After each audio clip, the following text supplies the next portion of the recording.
dans cette deuxième leçon, donc toujours analyse de données textuelles avec la bibliothèque NLTK, on va découvrir la partie 2, donc d'autres opérations concernant le traitement et l'analyse de données type texte. C'est les bigrammes et colocation, ainsi que les étapes de pré-traitement. On va commencer avec bigramme et colocation. Donc, ça, c'est un autre élément fondamental, bien sûr, de l'analyse de données, à considérer des paires de mots, ce qu'on appelle les bigrammes. Il y a également les trigrammes. Okay, donc, bi pour double et tri pour 3. Donc, 2 et 3. Donc, ça veut dire quoi les bigrammes? Eh bien, tout simplement, ce sont des mots donc, qui marchent en couple, en deux, et qui donnent un sens. Par exemple, lorsqu'on dit est jaune, par exemple, cette couleur est jaune. Donc, en général, lorsqu'on trouve et, on trouve après le jaune, donc ça marche ensemble. Donc, et jaune sont des bigrammes, car leur combinaison est possible et significative.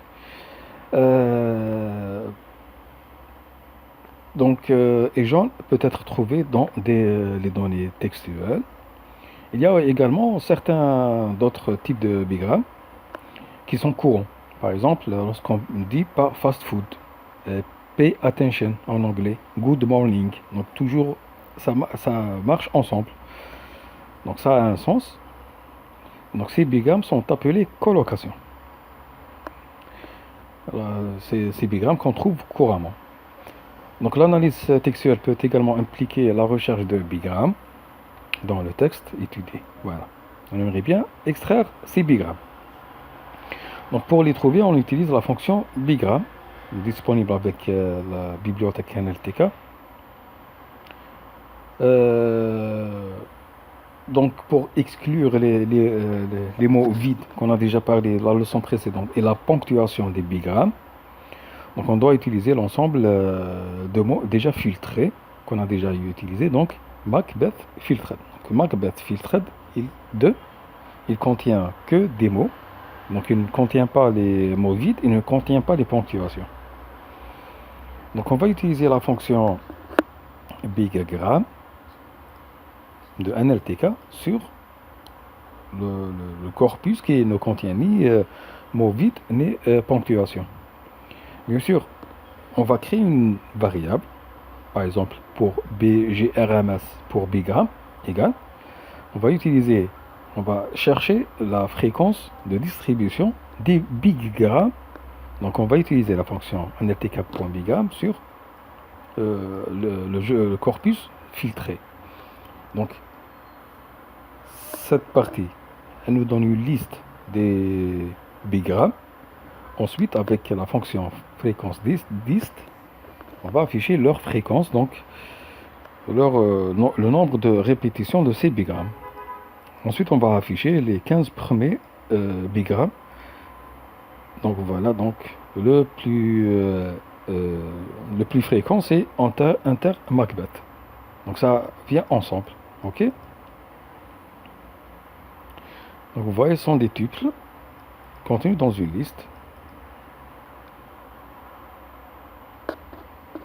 Le inter Macbeth, on trouve 16 répétitions, etc.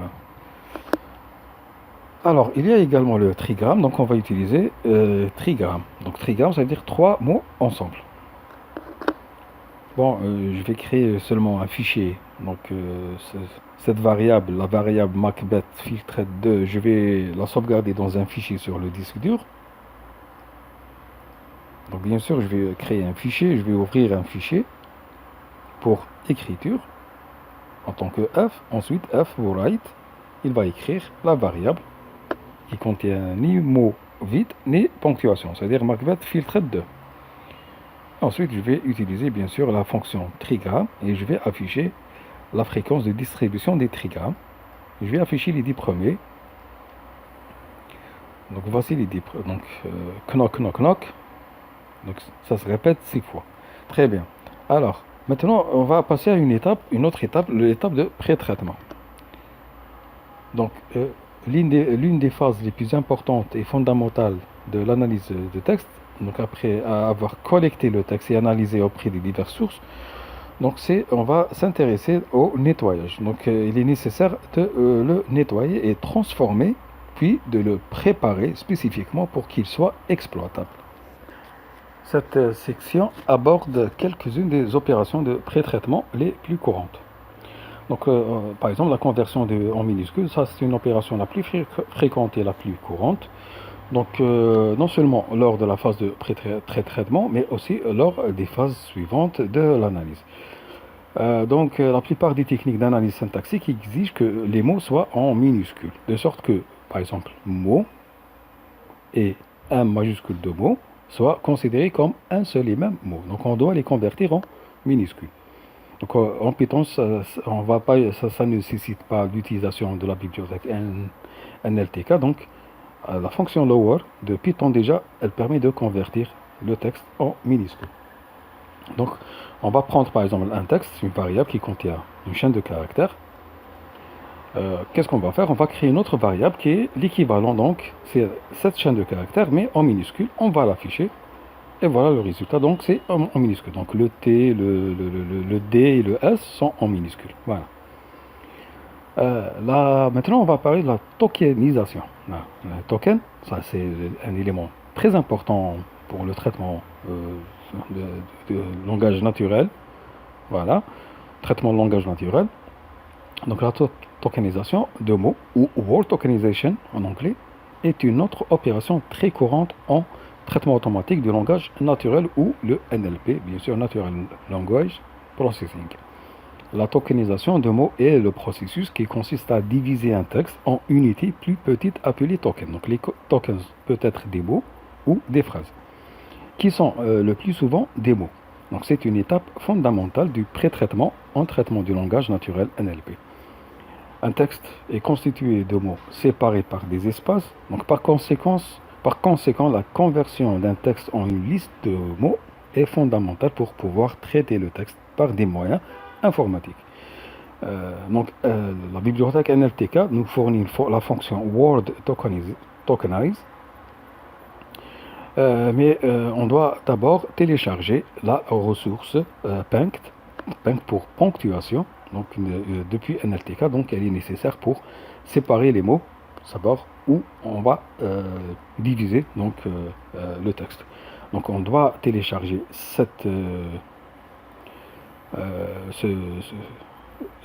module, voilà, cette ressource. Ensuite, qu'est-ce qu'on va faire? Voilà, très bien. Donc ensuite, on va créer, par exemple, une variable qui contient le texte qu'on va le tokeniser, ça veut dire le diviser en token. Donc, je vais créer une variable token. Cette variable, c'est tout simplement une division en plusieurs tokens de ce texte. Donc, je vais utiliser la fonction word tokenize de NLTK sur, donc je vais passer comme argument le texte à diviser ou à tokeniser. Je vais afficher le token, donc la variable token, et voici. Donc, this is a demo sentence. Voilà. This is a demo sentence. Donc là, j'ai fait word tokenization, tokenize. Mais je peux diviser en phrases. Donc pour cela, je vais créer une autre variable texte qui contient deux phrases. This is a demo sentence, point. This is another sentence, donc une autre phrase.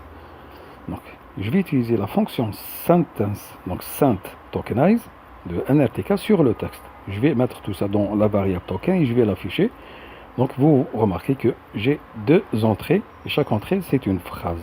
Ils n'ont pas une division par mot, une division par phrase. Voilà. Donc une autre opération de pré-traitement, courante est la suppression des signes de ponctuation, bien sûr. Donc il est fréquent de soumettre à l'analyse des commentaires, donc l'analyse des commentaires issus des réseaux sociaux ou des avis produits, des avis de produits sur les produits sur le web. Nombre de ces textes sont riches en signes de ponctuation. Les gens qui écrivent, donc ils vont ajouter des signes de ponctuation, virgule, point, point d'exclamation, point d'interrogation, etc. Ce qui compromet la tokenisation correcte des mots qu'il contient. Donc on aimerait bien tirer que les mots. Pour cette opération, NLTK fournit un objet de tokenizer spécifique appelé regex, Donc, tokenizer, regex, ça veut dire expression régulière tokenizer, qui permet de définir les critères de tokenisation via des expressions régulières. Voilà, régulière expression. Regex pour régulière expression. Donc, on a déjà parlé pendant la formation de Python sur les expressions régulières pour voir que, donc, un petit rappel, les expressions régulières donc, sont tout simplement un langage à part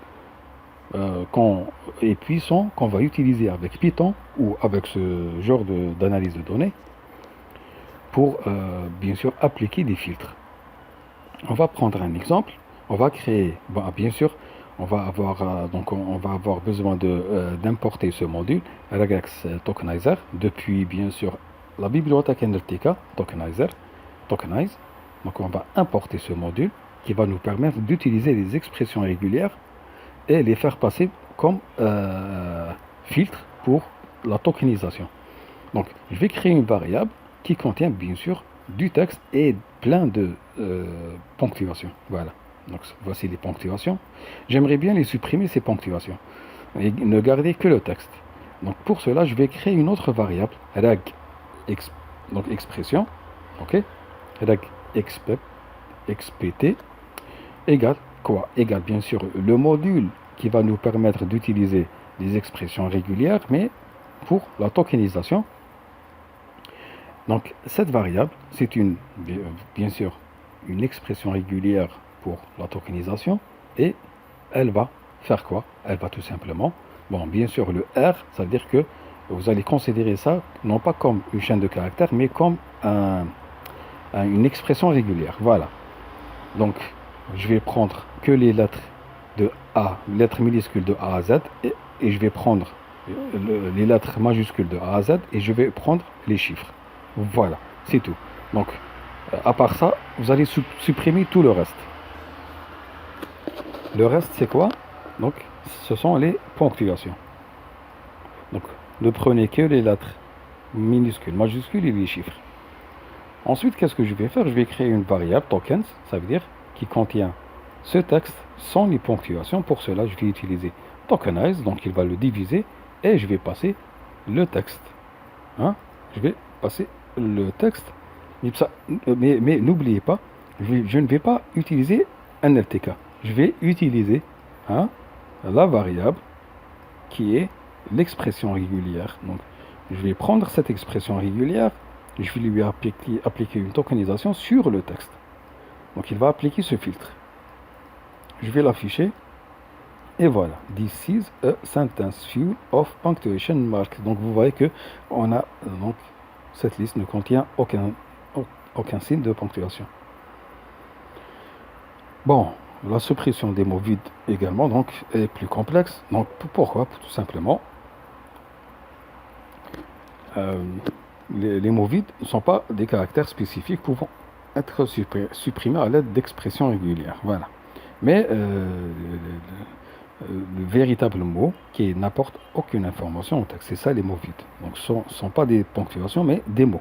Donc il contient des chiffres et des lettres. On ne peut pas créer une expression régulière pour supprimer le texte ou donc sinon il va supprimer même les mots qui ont du sens. Donc moi j'aimerais bien supprimer des mots qui n'ont pas de sens, les mots vides. Donc ces mots sont clairement liés à chaque langue et varient d'une langue à l'autre. Donc dans ce cas, je vais mentionner la langue qu'il doit utiliser pour supprimer les mots vides. Donc en anglais, des mots comme par exemple the, on et in sont des mots vides. Pour les supprimer du texte, on va procéder de la façon suivante. On va charger les mots vides depuis NLTK. Voilà. On va télécharger, ensuite charger. Donc on l'a déjà fait, télécharger. Ensuite, on va charger, on va importer les mots vides depuis NLTK.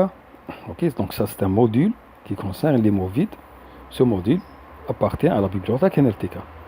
Puis importer, on va importer. Donc voilà, on va l'importer. Ensuite, qu'est-ce qu'on va faire? On va faire une tokenisation des mots. Ensuite, à la fin, on va supprimer les mots vides anglais. Donc on va faire la tokenisation. Ensuite, on va supprimer les mots vides. Pour cela, on va créer la variable qui contient le texte à traiter. This is a demo sentence, this is another sentence. Ok. Ensuite, qu'est-ce que je vais faire? Je vais créer une variable. Cette variable, elle contient quoi? Tout simplement, elle contient les mots vides, non pas des phrases, mais des mots. Donc, stop words, le module, point words, English. Donc, cette variable, elle contient les mots vides en anglais. Ensuite, je vais créer une variable. Cette variable, elle contient quoi? Une tokenisation du texte. Donc, je vais utiliser Word Tokenize, texte normal. Maintenant, je vais appliquer le filtre. Donc, je vais supprimer à partir de cette variable. Donc, je vais supprimer les mots vides. Donc, je vais créer une autre variable, clean token, égale, bien sûr, une liste. Dans cette liste, je vais appliquer une boucle for avec une condition. Donc, il contient Word, variable temporaire, for Word in token. Donc, il va prendre chaque mot de cette liste. Il va le voir, est-ce qu'elle appartient à cette liste. Si elle appartient à cette liste, il va la supprimer. Si elle appartient à cette liste, il va la garder dans cette variable. Donc, je vais afficher cette variable, les mots vides. Je vais afficher token, ça veut dire le texte avant le traitement. Ensuite, je vais afficher clean token, ça veut dire le texte après suppression des mots vides. Et voilà. Donc, ça, c'est English stop word. SW, ça veut dire stop word. C'est tout ça. Donc, ça, ce sont les mots vides. About, above, after, again, against, in, all, and, any, are, aren't, etc. As, at, be, etc. Because, même because est considéré comme un mot vide qui n'a aucun sens. Donc, là, c'est la tokenisation. Sans suppression de ces mots, normalement, il doit supprimer ensuite is, this, is, etc. Donc, on va, après l'application, donc, je vais avoir cette liste 10 démo, sentence, 10, another, sentence. Donc, il a supprimé tous les mots considérés comme des mots vides. Bon, il a gardé 10, donc il a considéré 10 comme un mot non vide. Je ne sais pas ce qu'il existe ici, donc... Bien sûr, il y a une autre type d'opération de pré-traitement, c'est ce qu'on appelle la racinisation, donc c'est le stemming et la lemmatisation. Donc, en grosso modo, c'est quoi ça? C'est tout simplement la racinisation. Donc, un exemple, je vais avoir plusieurs mots qui contiennent par exemple un préfixe, donc il va garder le préfixe, il va supprimer le suffixe. Ça, c'est en général. Le résultat de la racinisation, il va donner un mot peut-être qui n'a aucun sens, qui n'existe pas dans les dictionnaires, alors que la lemmatisation, elle va faire la même chose, mais elle va donner un résultat compréhensible qui fait partie du dictionnaire. Donc c'est tout. Donc un exemple pour la racinisation, par exemple chevaux, elle va prendre cheval. Ok? Ça c'est la racinisation. Un autre exemple, donc toujours la racinisation, avancer, avance, avancera, elle va prendre que jusqu'au C. Voilà. Comme si c'est un élément en commun entre ces mots. Donc, avant. Donc, le résultat, ça va. Des fois, ça donne des mots qui n'existent pas, aucune signification. Des fois, bon, ça donne des mots, par exemple, comme chevaux. Cheval, c'est juste, mais des fois, ça donne des résultats qui n'ont aucun sens. Donc, ça, c'est la racinisation. Et la lemmatisation, tout simplement. Pour chevaux, elle va prendre cheval. Et pour avancer, ou elle va le réduire en avancer, donc le verbe, et donc le lemme est toujours un mot valide. Ça va toujours donner un mot valide et non pas avant, elle va le couper jusqu'au C et supprimer le reste. Non, elle va donner un mot qui a du sens. Alors, pour la racinisation, tous les racines, on va commencer avec la racinisation. Donc, on va utiliser ce module, Snowball Steamer. Bon, il y a d'autres modules qu'on peut utiliser pour la racinisation et la lemmatisation. Donc, en tous les cas, on va importer ce module qu'on va avoir besoin. Donc, on va créer notre texte, ok? On va créer notre texte. Ensuite, qu'est-ce qu'on va faire? On va programmer, on va paramétrer ce module. Donc, on va le définir sur la langue anglaise. Voilà, pour savoir, pour qu'il sache comment extraire la racine, donc la racinisation. Donc, on va le définir, donc on va créer une variable stemmer égale, donc snowball steamer, sur la langue anglaise. OK?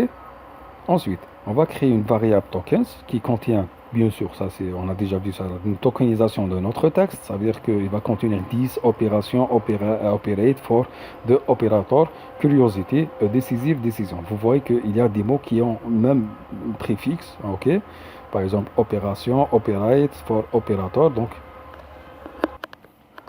voilà, donc ensuite, qu'est-ce qu'on va faire? On va créer une variable stemmed token, ça veut dire ça, c'est le résultat final.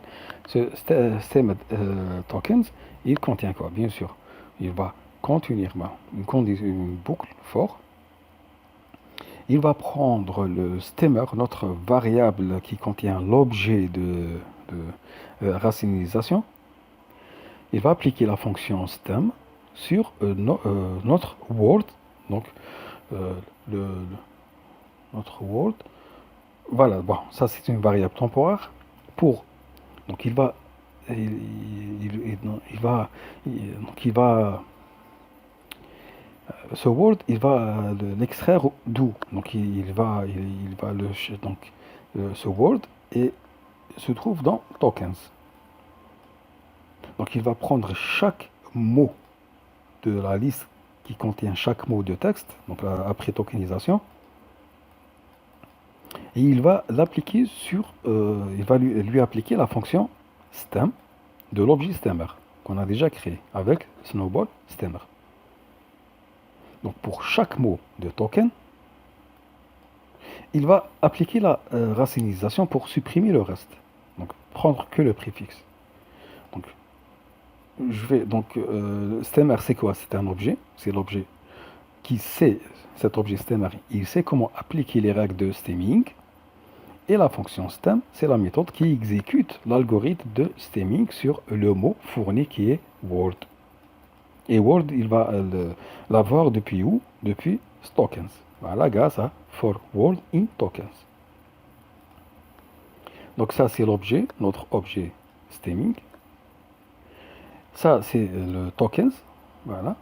Et ça, c'est tokens après racinisation. Après le stemming, ou stemming, c'est la même chose. Vous voyez que 10 est resté la même, mais operation, operate, for, normal, de, operator, opère. Donc vous voyez que c'est ça la racine qu'il a extrait. Le reste, il a supprimé. Curiosité, il a pris curios. Décisif, il a pris décis. Et décision, décis. Donc le même mot. Ok? Très bien. Donc, est-ce que ça a un sens? Je pense pas. OK? Euh, Maintenant, la lématisation. La lématisation, c'est le contraire. Ça veut dire quoi le contraire? Elle va réduire le mot, bien sûr. Elle va supprimer une partie, mais le résultat, ça va être un résultat valide. Un mot qui se trouve dans le dictionnaire. Pour cela, on va avoir besoin d'importer, donc de télécharger ces deux ressources. OK? WordNet et cette ressource. Je les ai déjà téléchargés. Ensuite, je vais importer WordNet lématiseur. OK? Je vais utiliser ce module pour faire la lématisation. Je vais exécuter ça. Ensuite, je vais créer la variable verb, par exemple, a split, is split, splitted verb. Ensuite, je vais créer le token, qui est une tokenisation de ce texte normal. Il va prendre chaque mot comme élément dans le tableau, la liste. Je vais créer une variable lématiseur, par exemple, lmtzer pour lématisation, lématiseur, qui est quoi? Qui est un objet de WordNet lématiseur. Ça, c'est un objet. Donc, il sait comment faire la lématisation, cet objet. Ensuite, je vais créer une autre variable qui est normalement la version de tokens, mais lématisée. Donc, je vais utiliser cet objet avec la fonction lématise. Et je vais lui faire passer Word. Le Word, il va le trouver d'où? Donc, il va l'avoir de quelle liste? À partir de tokens. Voilà. Pour chaque mot in tokens. Donc, il va prendre chaque mot de tokens et il va le lématiser. Donc, supprimer le reste. Donc, je vais afficher les trois. Donc, ça, c'est l'objet lématiseur qui sait faire la lématisation. Et ça, c'est la tokenisation normale. Maintenant, voici le résultat de la limmatisation. Donc, vous remarquez, il a gardé verbe, parce que c'est verbe, c'est l'origine, c'est la source. Split, split, it. Mais split, il a supprimé le S. Il a gardé le mot d'origine, split, le verbe split. Splitted, bon, il a pris splitted. Et verbs, avec S, il a supprimé le S. Il a gardé que verbe. Voilà. Donc, il a supprimé le pluriel ou le... Voilà. Donc, il garde que le mot simple, sans conjugaison, sans voilà. Donc, il va garder un mot simple. L'origine, donc, du mot. Sans transformation grammaticale.